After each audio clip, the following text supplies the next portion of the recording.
Greetings. This is Paul the Poke from PaulthePoke.com. Welcome to This Week in Prophecy. Up this week, we have the United Nations Relief Works group in Gaza.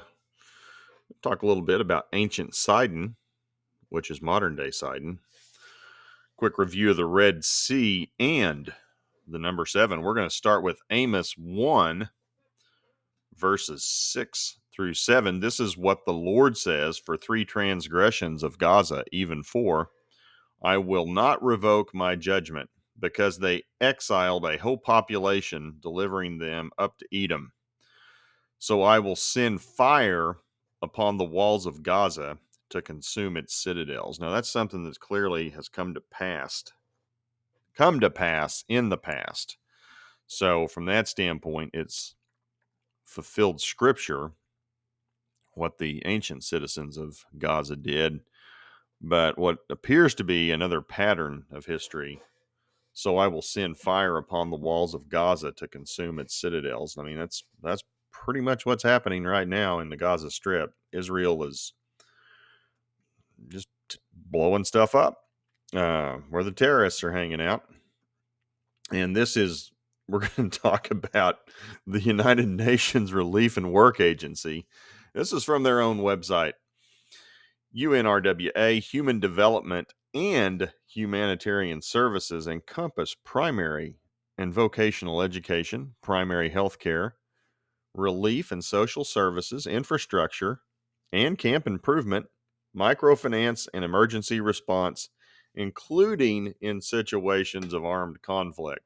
Now, what they're not telling you is that they are also assisting those in a chosen side of armed conflict. Specifically, they've chosen to assist Hamas. I saw they had some folks arrested, and some of their roles that they were providing within the social structure of the Gaza Strip. I mean, principals, teachers, counselors, social workers, they've chosen sides. And now it had came out, this has been a couple weeks ago, UNRWA is providing human, we reviewed that, and technical resources to Hamas in Gaza. So Hamas's entire data center in the tunnel is powered by your electricity. Photo shows power cables in UNRWA server room going down to the tunnel. Of course, they say, well, we didn't know. I mean, despite the evidence, there's the power and cable cords which go down to the tunnels within the Gaza Strip, which is helping Hamas. So they can say what they want. They've had people assist with the events of October 7 that resulted in innocent civilians, their death and rape and torture, all kinds of stuff they were involved with. It's our taxpayer dollars going to fund these clowns. So, not being reported in our mainstream press, but thought we'd share that with everybody. And they're running their internet and their electrical supply as well for Hamas. And that's in the UNRWA headquarters, or a building in the UNRWA in Gaza, providing electricity and hardware, cords, supplies, cables, etc., for their IT department of Hamas. So with that, and then I wanted to share this with you. This happened this morning. Rumors coming out, starting to happen. Last couple weeks been focused in and around Khan Yunis in the southern Gaza Strip. Now starting to get some word that things are moving south towards Rafah. And I mean, pretty much everything. This is the last part to be gone through, if you will. Everything up north has been pretty well taken care of. I'm sure there's some things still coming out, but not much. But the bulk of what's happening to Hamas has been isolated down here to the bottom portion of the Gaza Strip. So, last couple of weeks been pretty quiet with everything. Well, it's not been quiet. It's been very destructive. I don't want to minimize that. But as far as expansion and development of the ground um, piece of this, now starting to move into what is believed Rafah and the southern border. This is Egypt, the Egyptian border. And that's the thing, too. I don't see any of these more moderate Muslim countries willing to take on refugees from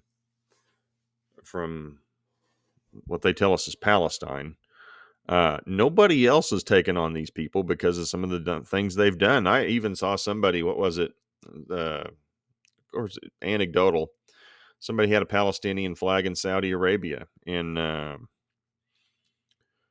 they no, you will not fly that here. This is Saudi Arabia. They took it down. Some lady was, flying around holding up a Palestinian flag, and it was taken from her, and they said, no, not here.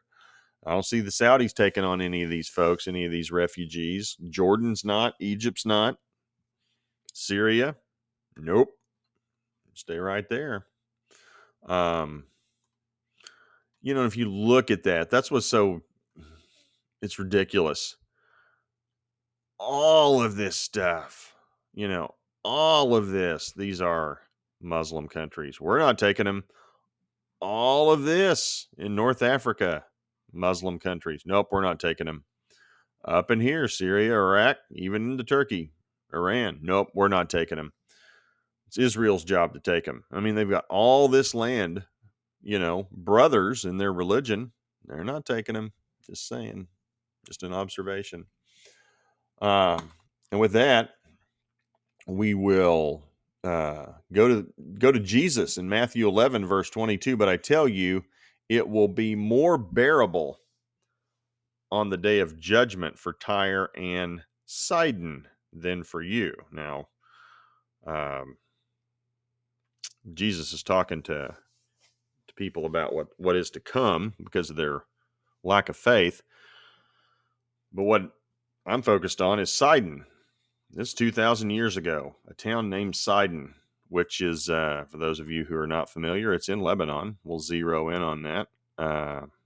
There she is, Tyre and Sidon, ancient Tyre, ancient Sidon on the Mediterranean coast. And they took a little heat. I want to get Tyre back in there too. There we go. Okay, there's Tyre and there's Sidon in what is modern day Lebanon. 2 Hezbollah munition centers are no more in Sidon, Lebanon. This is not a very long.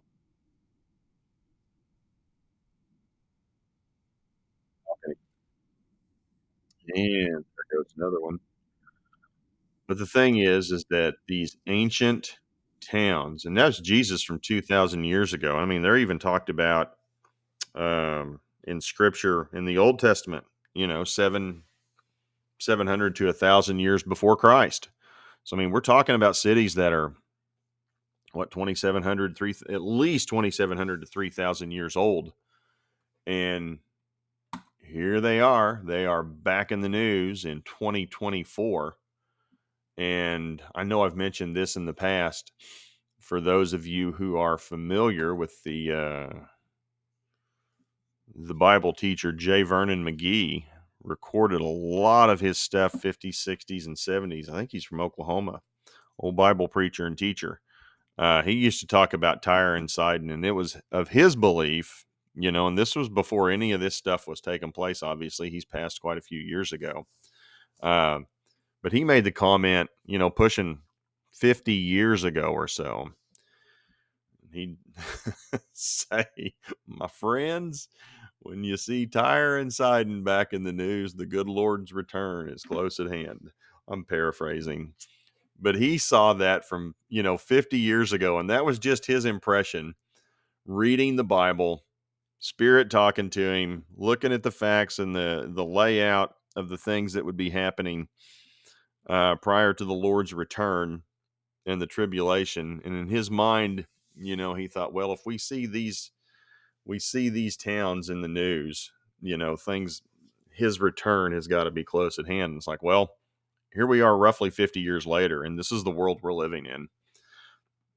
And I suspect at some point when everything is taken care of down in the Gaza Strip, Hezbollah, southern Lebanon, and in Syria, they will become the target, and this will probably move north. And they've made it, they being Israel, have made it very clear, we're not stopping. They've made the comment, we're going to reshape the Middle East. And that gets real interesting. I think one could make an argument that there are some prophecies, veiled prophecies about Israel. I need to dig this up. Getting some of the land, some of this down in here may acquire a little bit more land somewhere in this area. I'd have to pull those up and look at it. It just popped into my head as I was sitting here talking about this.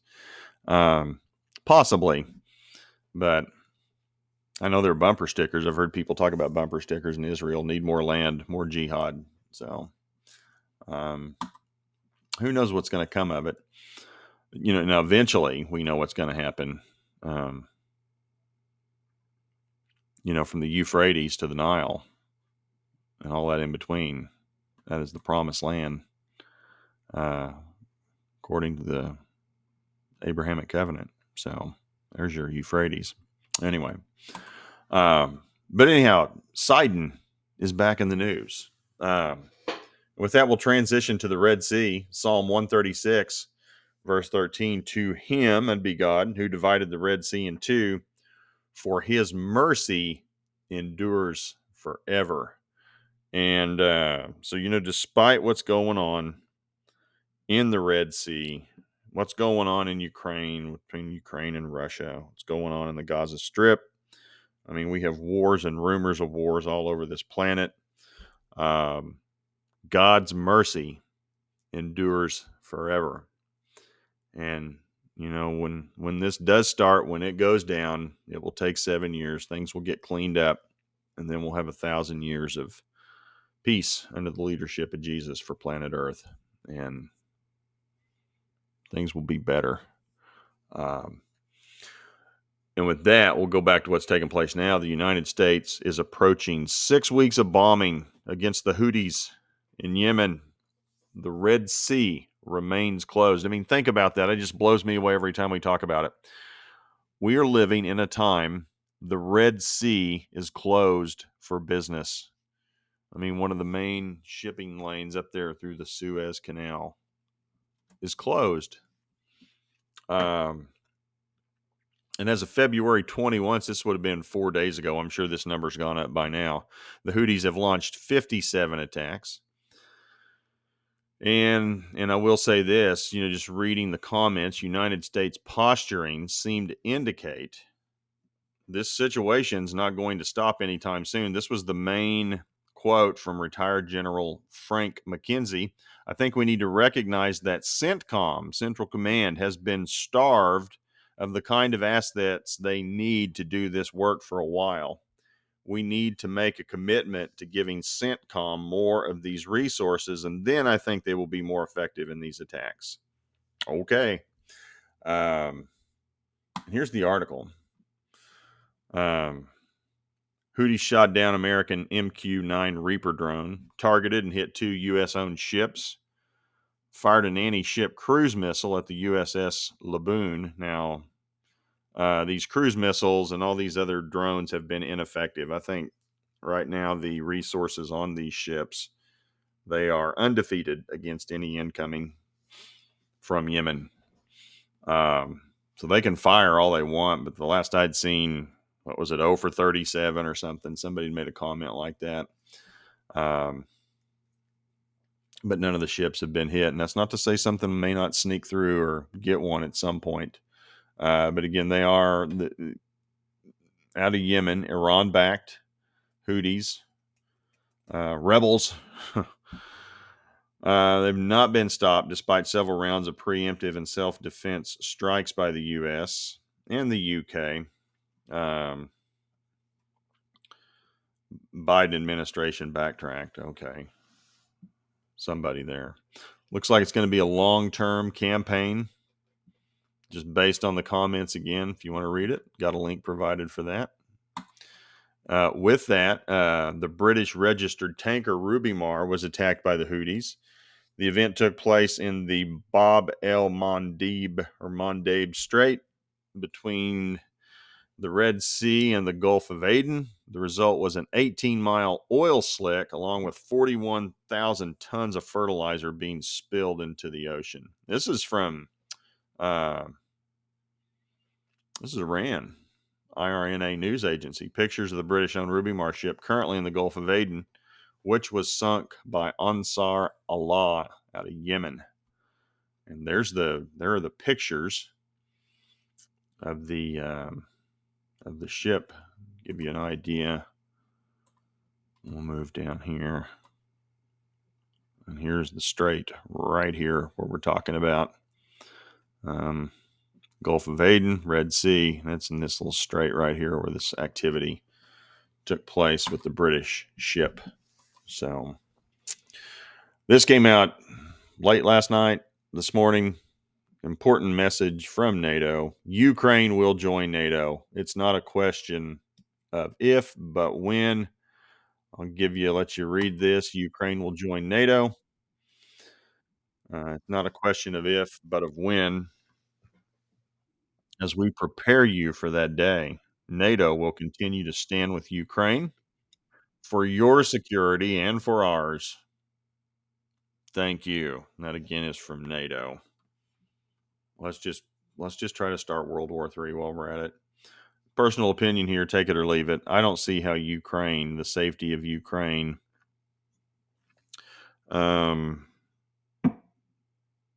is a United States national security issue. I'm sure many of you will try to explain this to me. I've heard these arguments. It makes no sense to me. To me, it's like a big money grab. Even some of these politicians are starting to admit it now. You know, it's about the flow of natural gas through Ukraine to Europe from Russia. You know, Ukraine is a toll booth for the gas, and they collect a buck or two for the transport of gas. Russia pays them. Still, they haven't cut off the payments on that deal. We got all these politicians' kids on these boards at Burisma and some other natural gas companies and businesses over there. Even hear some of them talking about, well, look, we're selling arms to these people, so our companies are benefiting from it. It's like they being the politicians, openly admit that there's economic benefit of war.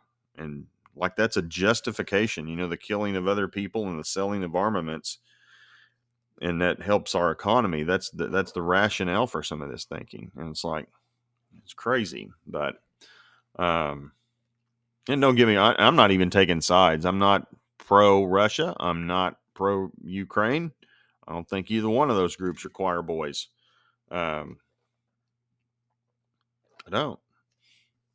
When Putin says killing Nazis, that's true. Down there in the southeast part of Ukraine, that's where all that nonsense started once upon a time, historically. Nazism.